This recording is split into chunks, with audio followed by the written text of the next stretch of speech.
this year on the balance beam. So here is Karin Lichey.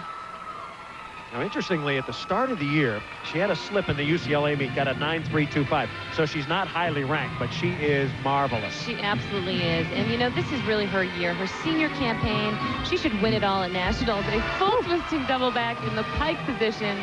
She just performs that with such ease. She is the total package. She has it all. She has the difficulty. She has the form, the execution, the performance element. All of it comes together especially well on this event.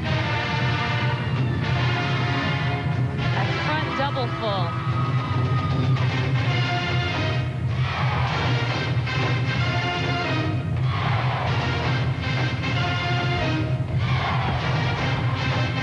She gives very little away to the judges in terms of deductions. I really think this is her year to take it all. As I said, she finished second in the all-around at Nationals last year to her teammate Kim Arnold, who's now graduated. Just had a baby last week. Just had a baby, Isabella, that's right. Congratulations to her.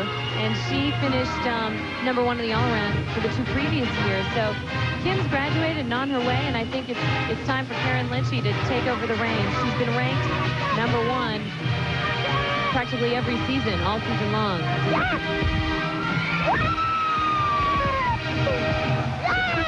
That's Suzanne Yacklin in the background. And you know what? I think that says it all, Chris. Yeah. Karin Lichey. I just continue to be more and more impressed with her. She's so unfazed by the pressure. She has the skill level.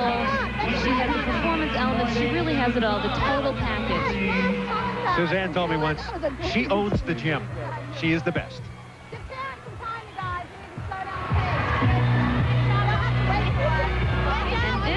Really what separates her. Nobody else, we haven't seen this yet. Of course, they haven't been on the floor, Alabama, but it's a full twisting, double back in the pike position, and a perfect landing. And her last tumbling pass, a front handspring, full and a half. It's called a Rudy into a back handspring, layout, step out. At the end of a routine, a Rudy is a D element, worth the same as a double back. 9.95 for Lichey, so everyone hits for Georgia. 6 for 6. The Georgia Bulldogs making up ground on the floor exercise. Rotation 3 is done. We'll come back. Rotation 4, Georgia, Bama. Next.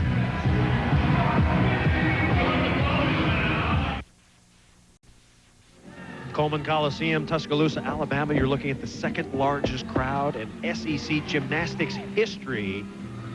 14,079. Chris Marlowe and Maura Driscoll after 3 rotations. Georgia humming. They scored their season best on floor, 49-475. They have a lead on Alabama of almost a point. The all-around, Karin Lichey and Gwen Speidel locked in a duel going into the final rotation. Andree Pickens dropping a bit because of her beam work. So you say you don't have a t-shirt yet. Get ready to get one. Shirt girl, maybe. Last time these two teams met and Alabama won, it was exciting. It was 1996, and Georgia came in as the #1 ranked team in the country. They met the #2 team, the Crimson Tide of Alabama, and in SEC record crowd, Alabama beat. It was neck and neck all night. It came down to this performance by Meredith Willard. They call her all everything at Alabama, and here's why. She was able to seal the deal for the University of Alabama, and it was the last time that Alabama beat Georgia during the regular season. It was 1996. They went on to win the national championship, and Meredith Willard won the all-around title at the NCAA. That was the last time Alabama beat Georgia here at Coleman. It doesn't appear they're going to beat him tonight. Andree Pickens on floor. They'd have to have a sensational floor exercise from all of their performance and hope for some falls. Let's watch Pickens.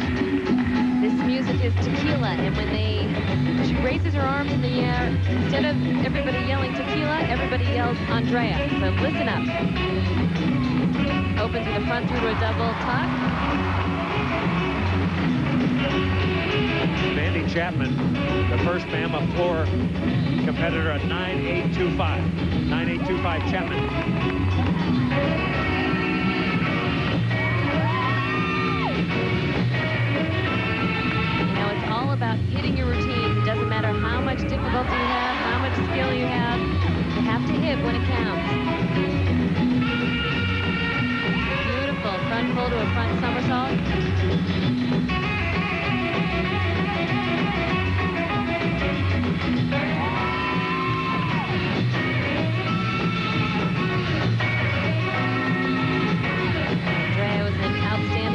gymnast, Andrea. Everybody. Beginning of the season, they have a meet the team little exhibition, and they taught the fans to say Andrea when she raises her arms in the air.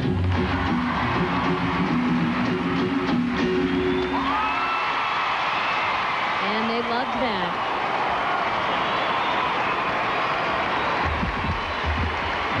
Alabama is the #1 team on floor in the country.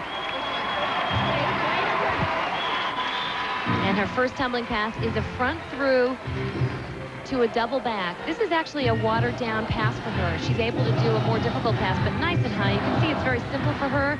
They might be playing it safe because they don't want, I mean, they have to make up some ground here. This is a front full into immediate front somersault. She did everything that was asked of her. She finishes with a double full. A really nice routine. 9.875 for Andrea Pickens. You know, you mentioned the crowd at Coleman Coliseum tonight. Alabama averaged 9,814 fans last year. It was the second highest average attendance for women's gymnastics programs. Georgia was #3 with 8,944. Fans don't like that score. Excuse me. They did not like Andrea's score. I think it was a fair score. I really do. Kristi Lichey up on the beam. Let's duck in a couple other beam scores. Samantha Muehlman got a 9.9. Amanda Curry at 9.825. So Georgia off to another good start. And that's the experience talking here. The handspring layout, step out, layout, step out. 2 layouts like we saw in Alabama. Beautiful.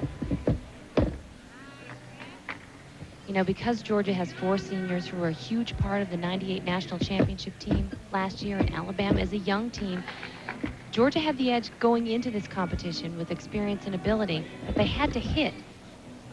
They didn't have any misses on bars, no misses on floor, and now they're finishing on balance beam, rock solid, and that is making the difference. You have to hit. And we mentioned the national rankings earlier that Georgia, undefeated and 5-0, they'd beaten Alabama, yet they were #2. And it's all based, at this point in time in gymnastics, on season average, correct? Exactly. It's because the rankings at this point are based on the season average, and they only have 5 meets. So Georgia is counting a low score from their first meet of the season, a 193, you know. At Washington. At Washington, exactly. But once they have 6 meets to count, they will drop the high and the low and then take the average. So Georgia will probably be ranked #1 next week, as they are on their way to the highest team score of this season. Kristi Lichey, Suzanne Yocklin, Doug McGavin, and Jake Clark, the coaching staff for Georgia, and they like this. Watch this. That handspring layout, step out, no form breaks, right on. This is big for Kristi because she's had struggles with inconsistency. She finishes really nicely done. That's a big boost to her confidence. The score that Georgia had against Washington was a 193.375. Very uncharacteristic, and as I said, they're counting that score. But not after tonight. So much better than that beat jump because you're doing a big